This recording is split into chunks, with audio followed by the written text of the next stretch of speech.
How could one quiet farmer, armed with nothing more than a rifle and patience, take down over 500 soldiers in just 100 days? It sounds impossible, almost like a myth whispered around campfires. But this story isn't fiction. It's the real-life account of Simo Häyhä, the man who became known as the White Death. For most of his life, Simo was just another face in a small Finnish village, living off the land, tending animals, and hunting in the snow-covered forests near the Russian border. There was nothing extraordinary about him, at least that's what everyone thought. He wasn't tall or loud, didn't have a soldier's build or the swagger of a warrior. He was quiet, modest, and happiest when alone in the woods. But those same woods would later become the stage for one of the most shocking feats in military history. In the winter of 1939, Finland was suddenly thrown into chaos. The Soviet Union launched a massive invasion, sending hundreds of thousands of troops across the border in what they expected to be a quick victory. On paper, the war shouldn't have lasted more than a few weeks. The Soviets had overwhelming numbers, tanks, planes, and a reputation for dominance. Finland had forests, snow, and a handful of men who refused to surrender. Among them, that same quiet farmer.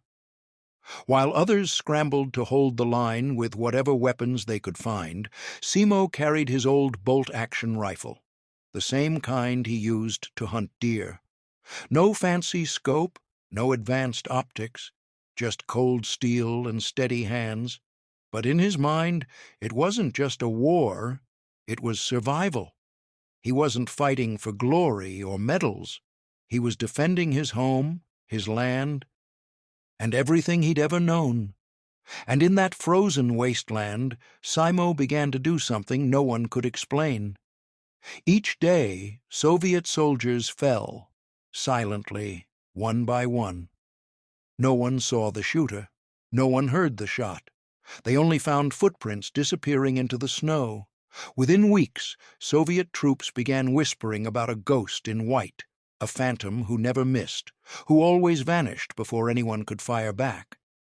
They called him the White Death. But behind that nickname was still the same humble farmer. No hatred, no rage, just focus. The kind that can only be built by years of patience, hunting, and solitude. While others froze or panicked in the brutal cold, Simo felt at home. He didn't see snow as an obstacle. He saw it as cover. What he accomplished next would make history, terrify the Soviet army, and turn a simple man into a legend. But to understand how he did it, how one farmer changed the course of a war, you first need to know where he came from. Because the secret to Simo Häyhä's power didn't start on the battlefield. It started long before the first shot was ever fired. Long before anyone called him the White Death. Simo Häyhä was just another farmer trying to survive the brutal winters of eastern Finland. He was born in 1905 in a quiet village called Rautjärvi, a few miles from the Russian border. A place where the cold could kill a man faster than a bullet, and where hard work wasn't a choice. It was survival. Life there didn't leave much room for dreams or weakness. The days were spent chopping wood, tending animals, and repairing tools. There was no electricity, no modern comfort, only discipline, routine, and a kind of quiet patience that most people today could never imagine. But there was one thing Simo loved more than anything else: the hunt. From a young age, he'd disappear into the woods with his rifle, sometimes for days, tracking rabbits and elk through waist-deep snow. Every shot mattered. One mistake meant no food for the table. That kind of hunting built something in him, a calmness under pressure, a steady hand, and the ability to read the forest like a book. He learned to move silently, to control his breath, to let the world slow down before pulling the trigger. Those hours in the forest, when the only sound was his heartbeat against the snow, were the best training any sniper could ask for, though he didn't know it yet. By his early 20s, Simo had joined the Finnish Civil Guard, a volunteer defense organization where locals trained in shooting and small unit tactics. It wasn't mandatory, but for Simo, it was natural. He didn't join to fight. He joined because he loved the challenge of accuracy. There, his talent began to stand out. He was quiet, respectful, and always focused. When others missed, he adjusted. When others bragged, he stayed silent. There's a story told by those who trained with him that during one competition, Simo hit every target at 150 meters with iron sights. No fancy optics, no scope, just his eyes and his breath. It wasn't luck, it was obsession. Outside of shooting, though, there was nothing extraordinary about him. He was short, just over 5 feet tall, polite, humble, and the kind of man who preferred working alone. To neighbors, he was simply that quiet guy who was always in the woods. To his family, he was dependable, hard-working, and loyal. But that calm life was about to be shattered. In late 1939, tension between Finland and the Soviet Union reached a breaking point. The Soviet leadership demanded territory. Finland refused, and when negotiations failed, the world watched in disbelief as one of the largest armies on Earth prepared to invade one of the smallest. For most men, that would have been a nightmare. But for Simo, it was something different. It was as if every moment of his life, every hunt, every cold night in the forest, had been preparing him for this exact moment. He wasn't a soldier chasing glory. He was a hunter defending his land. And soon that hunter would become the most feared name in the snow. Because when the first Soviet troops crossed the border, Simo Häyhä didn't run. He picked up his rifle and went to work. On November 30th, 1939, before sunrise, the silence of Finland's forests was broken by thunder. Explosions ripped across the border as Soviet bombers roared overhead. The Winter War had begun. The Soviet Union, led by Joseph Stalin, expected an easy victory. They sent 500,000 troops to crush a nation barely 1/10 their size. Finland's army was small, poorly equipped, and outnumbered 20-1. On paper, the war should have been over in days. But what the Soviets didn't understand was that Finland itself, the freezing land, the forests, and the relentless cold, would fight back harder than any soldier.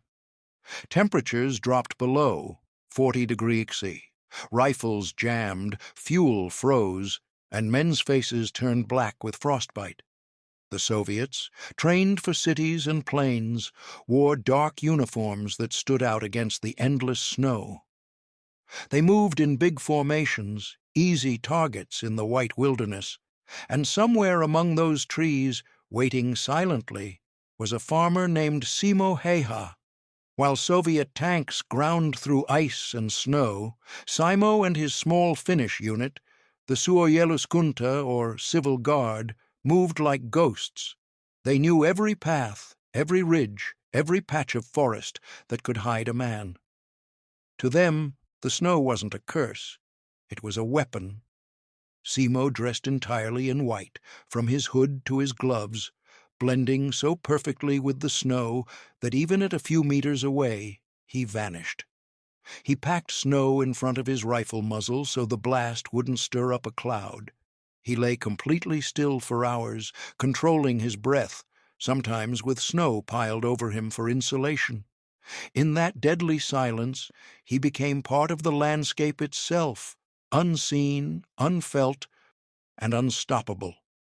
The Soviets started losing men fast. Patrols vanished without a trace.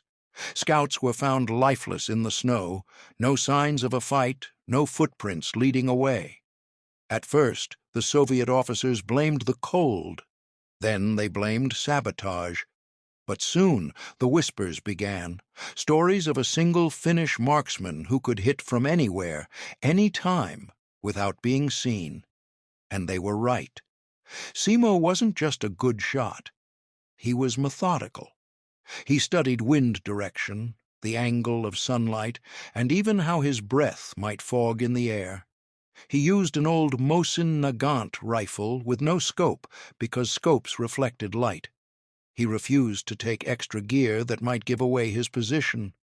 Every move was calculated, every shot purposeful. By December, Soviet commanders realized they weren't fighting a traditional army. They were fighting shadows. The forests around Kola became a nightmare for Soviet troops, where every tree might hide a rifle barrel, every patch of snow could conceal death. For Simo, this wasn't war, it was a hunt. The same patience he'd learned stalking deer now guided every trigger pull.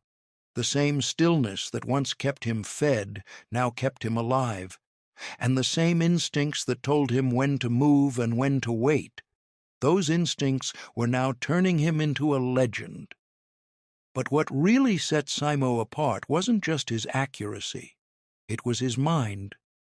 While others froze in fear, he stayed calm, unshaken, focused. He didn't think about numbers or victories. He thought about survival, about his home, about his country standing behind him.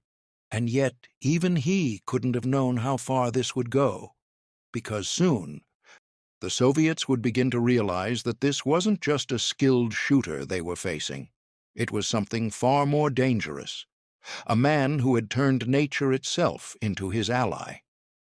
And the way he used that alliance would change the war forever. At first, no one understood how it was possible. Soviet patrols would enter the forest and never come back.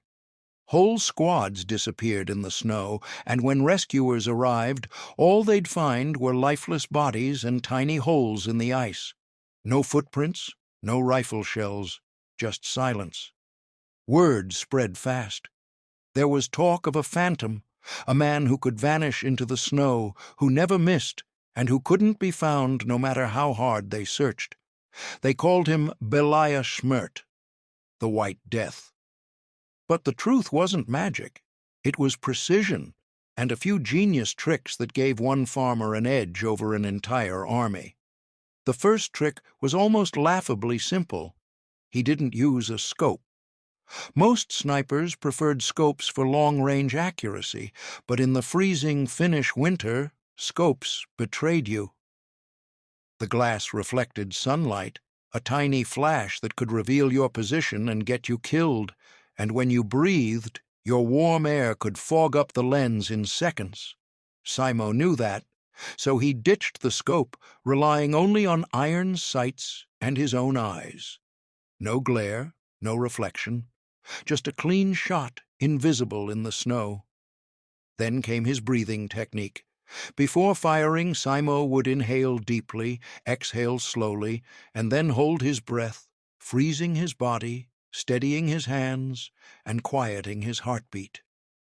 He waited for the perfect still moment, then squeezed the trigger so gently it barely moved the rifle. The bullet left the barrel without sound, without disturbance, without error. And he didn't stop there. He made the snow itself part of his weapon. Before taking position, he packed the snow around his rifle to absorb recoil, preventing the muzzle blast from stirring up a telltale puff of white powder. He even packed a small wall of snow in front of him to shield his body heat, so enemy spotters with binoculars wouldn't notice a human outline against the frozen ground. His camouflage was perfect, completely white from head to toe, including his gloves and mask. Simo would lie still for hours, sometimes the entire day, waiting for movement. He didn't fidget, he didn't shiver, he barely blinked. His body temperature adjusted to the cold, making him almost undetectable even to dogs. The final trick was psychological. He never fired twice from the same spot. After each shot, he relocated, even if it meant crawling through snow for half an hour. The Soviets began firing artillery blindly into forests just to get him. Entire batteries wasted shells trying to destroy a single man. But by the time the explosions hit, Simo was already miles away, setting up his next ambush. And yet, perhaps his greatest weapon wasn't his rifle. It was his discipline. He didn't brag, he didn't celebrate, he just counted his shots, one after another, until the numbers became unreal. 20 in a single day, sometimes more, each confirmed by comrades who couldn't believe what they were seeing. While Soviet soldiers cursed his name, Finnish troops whispered it like a prayer. He became both legend and morale. Proof that one man, with focus and skill, could stand against an army. The Soviets soon grew desperate. They sent counter-snipers to hunt him. They set traps. They even offered bounties for his head. But Simo was always one step ahead. His tricks weren't fancy. They were born from experience, patience, and survival instinct, and that made him unstoppable. But fame comes with a price, because the moment the Soviets realized who or what they were dealing with, the war around him began to change. And the legend of the White Death was about to become a full-blown obsession. By mid-December 1939, the name The White Death wasn't just a rumor anymore. It was a full-blown obsession. Soviet commanders were desperate to find him. Finnish soldiers were whispering about him around campfires, half in awe, half in disbelief. And somewhere in those frozen forests, Simo Häyhä kept working silently, one shot at a time. His kill count rose so fast that no one could keep up. At first, the reports sounded exaggerated. 10 in a day, then 15, then 21 confirmed in 24 hours. But every number came from witnesses. His fellow soldiers watched through binoculars as enemy troops fell, one after another, like dominoes in the snow. It wasn't chaos. It was precision, methodical, relentless, and coldly efficient.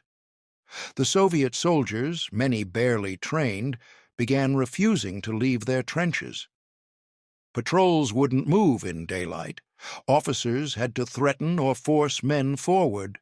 They said the forest itself had eyes, that every shadow could hide a barrel. Some even claimed the White Death could see through the snow. Others swore he was already dead, and his ghost was doing the killing. The psychological effect was devastating. One man with a rifle had paralyzed entire divisions. Soviet snipers were ordered to hunt him down. Elite marksmen chosen specifically to eliminate him. They studied his rumored methods, set traps, and even used decoys. But every time, it ended the same way. A flash, a soundless impact, and another body left in the snow. There's one account from a Soviet sniper who barely survived. He claimed he spotted movement, just a flicker of white among the trees. He raised his rifle, focused, and in that moment realized the glare he saw wasn't a man moving. It was the reflection from his own scope. The next second, he was on the ground, blood staining the snow. That's how Simo worked, faster than thought, reading the smallest mistakes. Even his fellow Finns started treating him differently. When Simo returned from missions, quiet and calm as always, men would stop talking as he passed. They respected him, even feared him a little. But Simo never acted like a hero. He never bragged, never posed for photographs, never asked for recognition. When his commander congratulated him on surpassing 200 confirmed kills, Simo simply nodded and said, "I just did what I was told." But behind that calm demeanor, his legend was spiraling out of control. Newspapers in Finland began calling him the Spirit of Kola, referring to the region he defended. Rumors claimed he could shoot from over 500 meters, though most of his shots were at close range, through blizzards and heavy snow. Some said he could sense when someone was watching him. Others swore bullets avoided him entirely.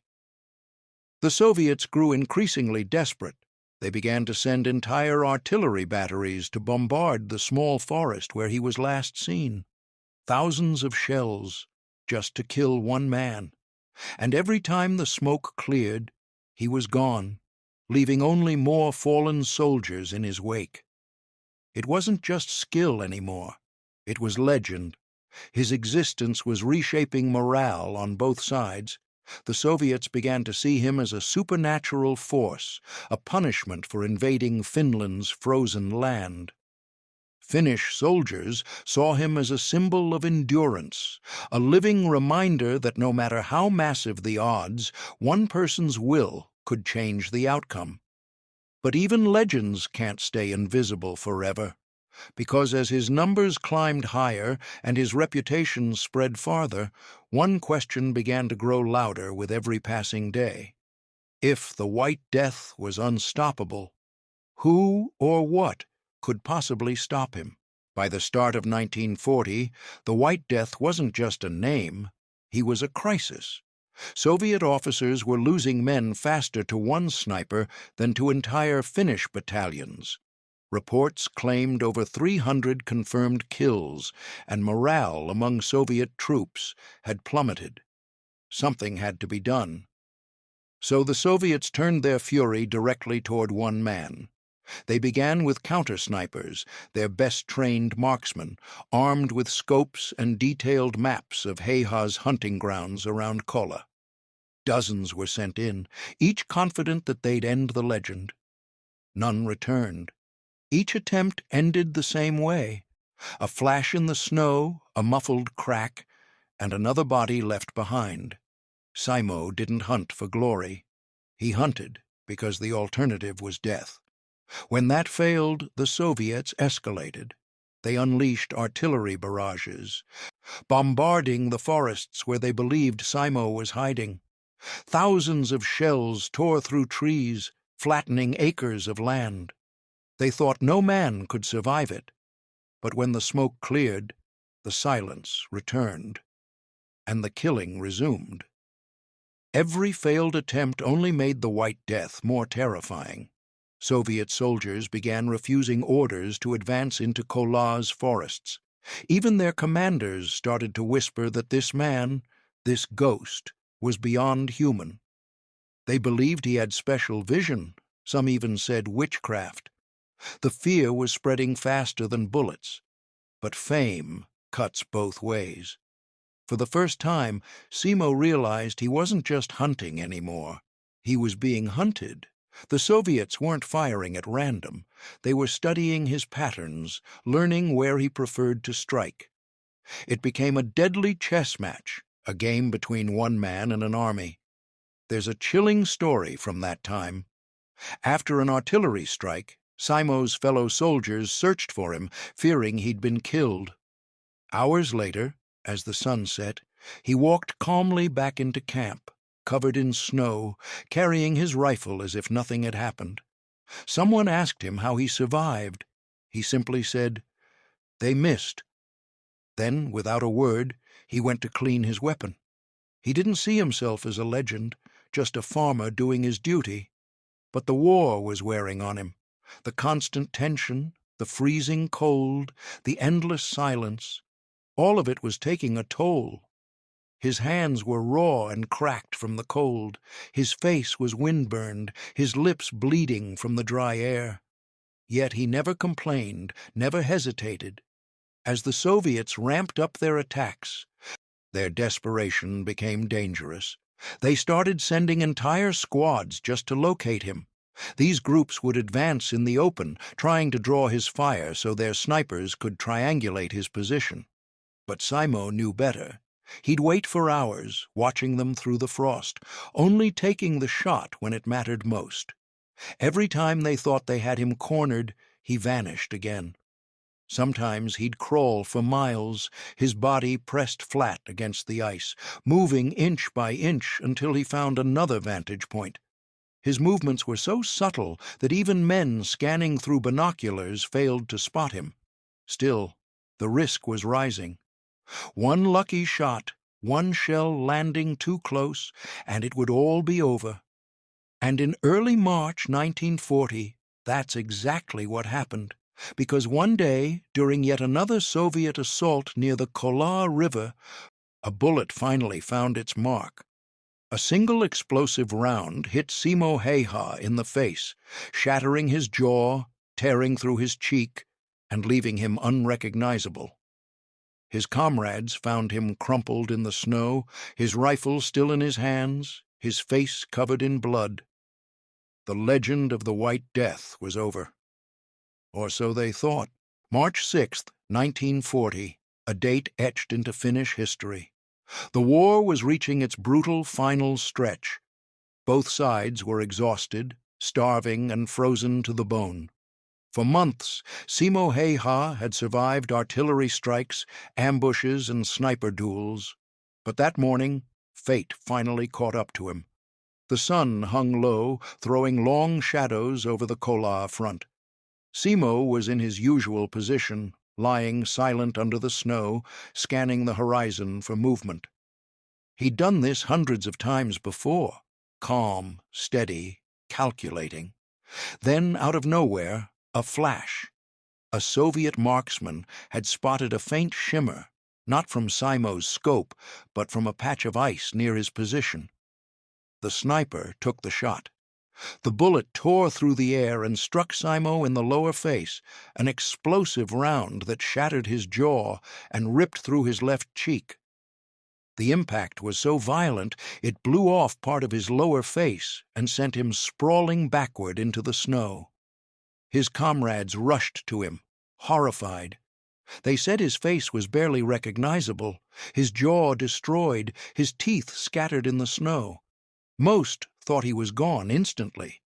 But as they carried him away on a sled, they noticed something unbelievable. He was still breathing. Even with his face torn apart, Simo refused to die. He drifted in and out of consciousness as medics fought to save him, unaware that the war he'd fought so fiercely was just days from ending. For over a week, he lay in a coma, hovering between life and death.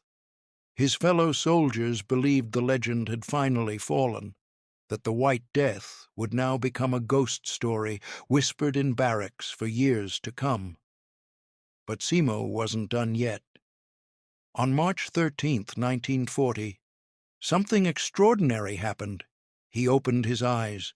The first thing he saw wasn't the battlefield, but the faces of doctors standing over him, stunned that he'd woken up.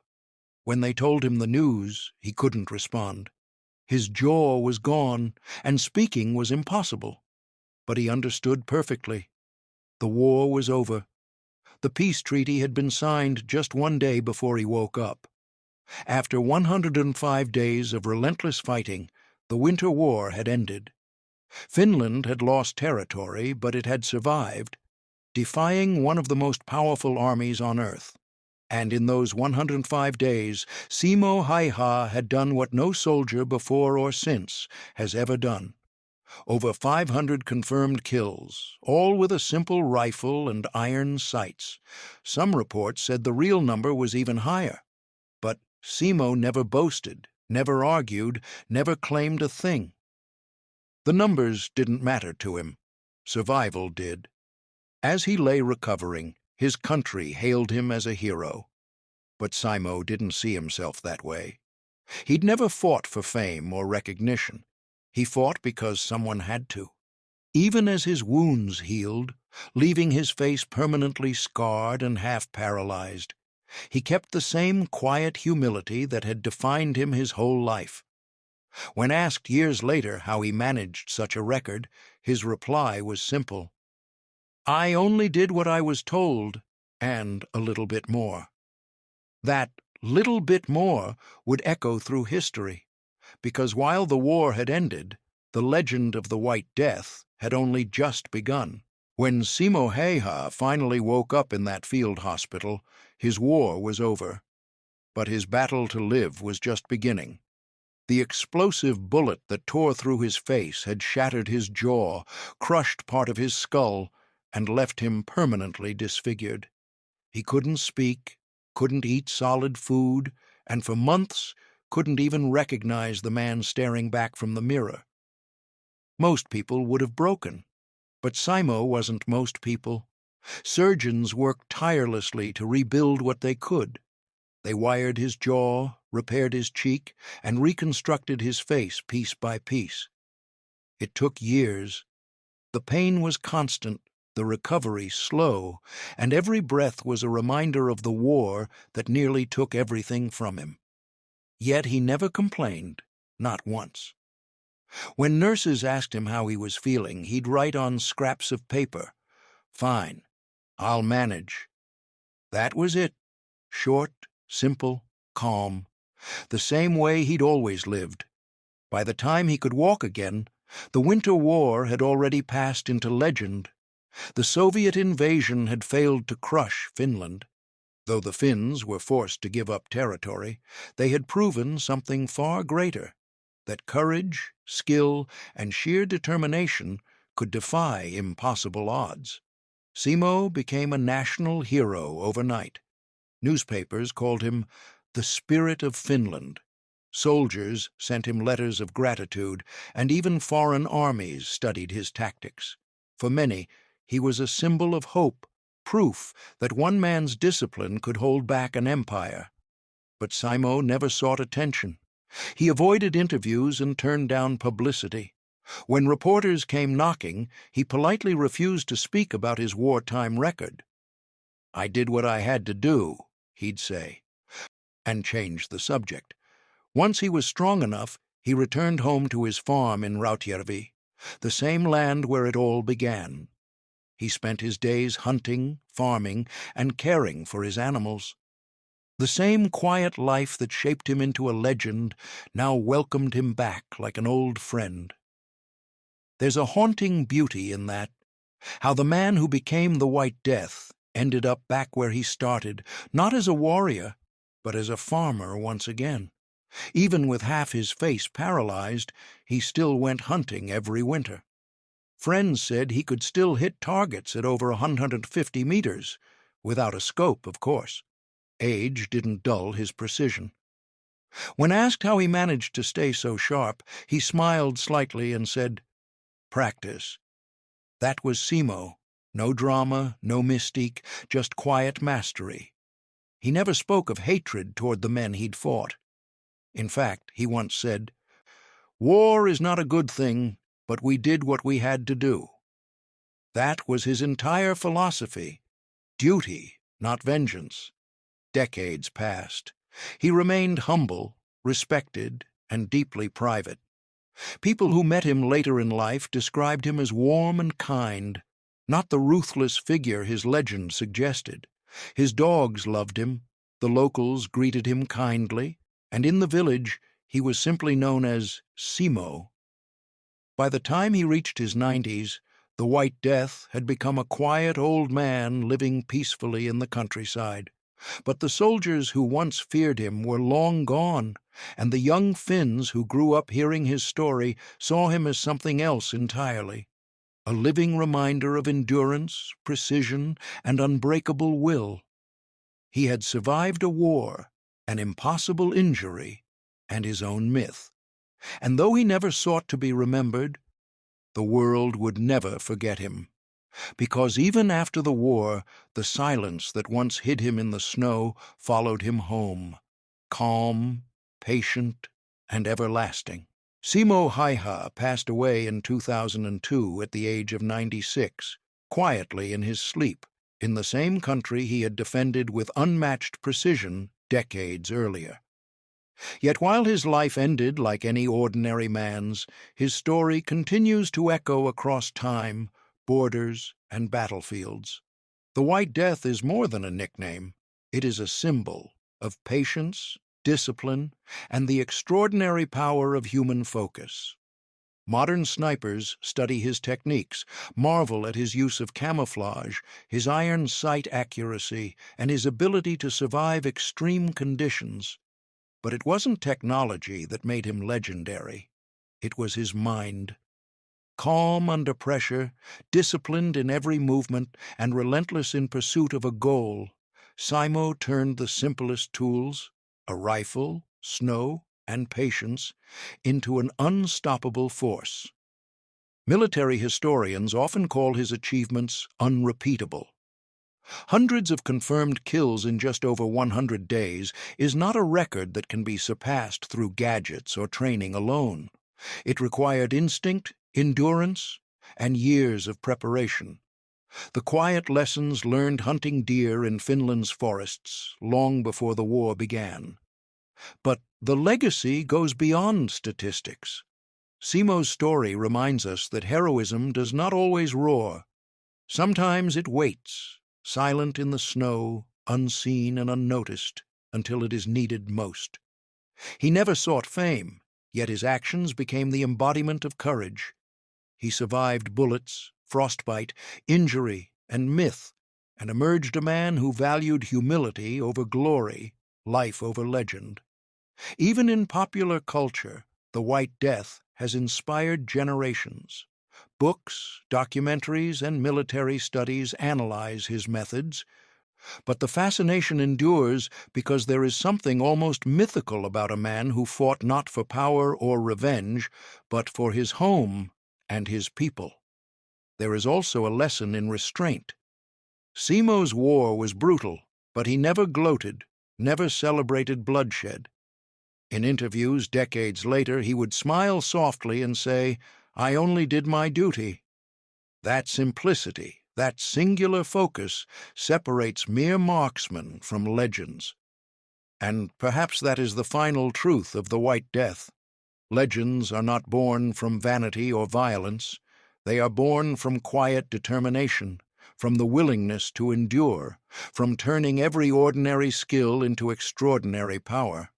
A farmer becomes a soldier becomes a ghost, and a ghost becomes history.